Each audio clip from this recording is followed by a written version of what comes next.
Sweat's stock is in jeopardy following the arrest. The period between the combine and the draft is often a test for prospects, and Sweat's arrest this close to the draft limits the time he has to explain the incident to teams and ease concerns. Because of that and concerns over his playing weight at 366 pounds, most teams I've spoken to believe he's a day 3 selection now. Day 3 selection. And remember, we read the kind of the analysis earlier this week, or maybe it's earlier this month, about T'Vondre Sweat from Dane Brugler, who said, according to a team source, Sweat has been upfront with NFL teams about his partying as an underclassman and made a point of emphasis in interviews that it was all in his past. And obviously today's incident won't help answer any concerns with teams. Lance Zierlein, after that after the incident for DWI for T'Vondre Sweat, he tweeted out, having multiple Texans fans ask me about T'Vondre Sweat and whether or not he would be a Texans target after his DWI arrest. I would be surprised if he is still on their board.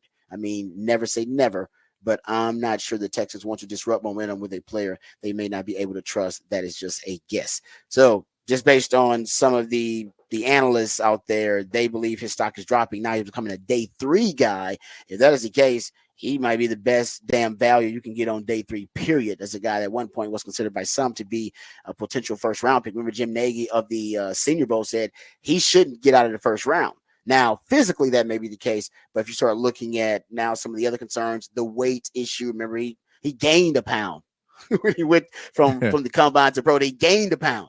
So he definitely was not concerned about the weight, not trying to lose weight. And I remember saying at the combine, I would have come in about 5 to 10 pounds lighter. Just a look, because I think it's more about the impression you make, the first impression. Yeah. And I think the impression he wanted to make was, I'm the biggest human being at this combine. Look at my mammoth size. And it's great. And he did move. He moved really well with that size, but I don't necessarily think he increased his draft stock, though. I can say it. And I think, too, we played the sound of Dion the other day saying that they manipulate the draft, and I think there is somewhat of every single team, even the teams that like him and would like to get T'Vondre Sweat and don't really care about the other things, are going to be very much on board with what a disgrace. No one should pick him.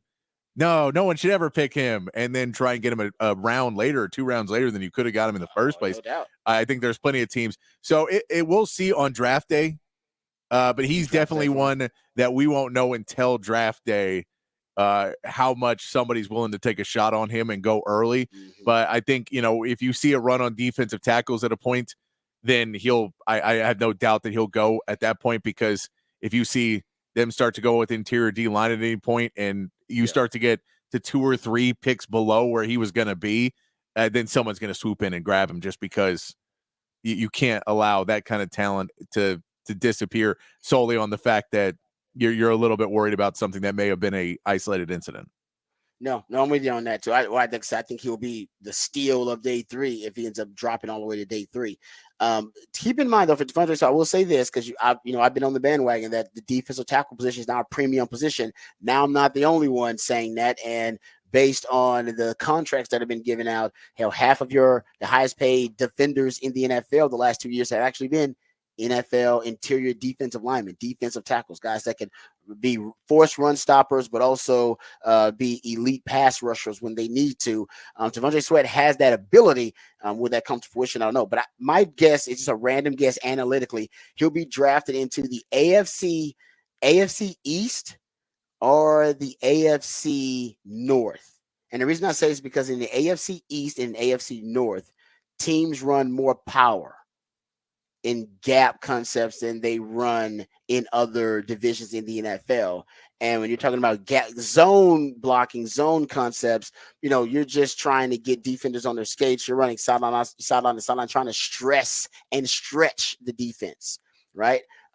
East and west, and then hit it north and south with one cut. The power in the gap schemes, you're running right at the opposing defenders, and that's when defenses need mass. They need big bodies.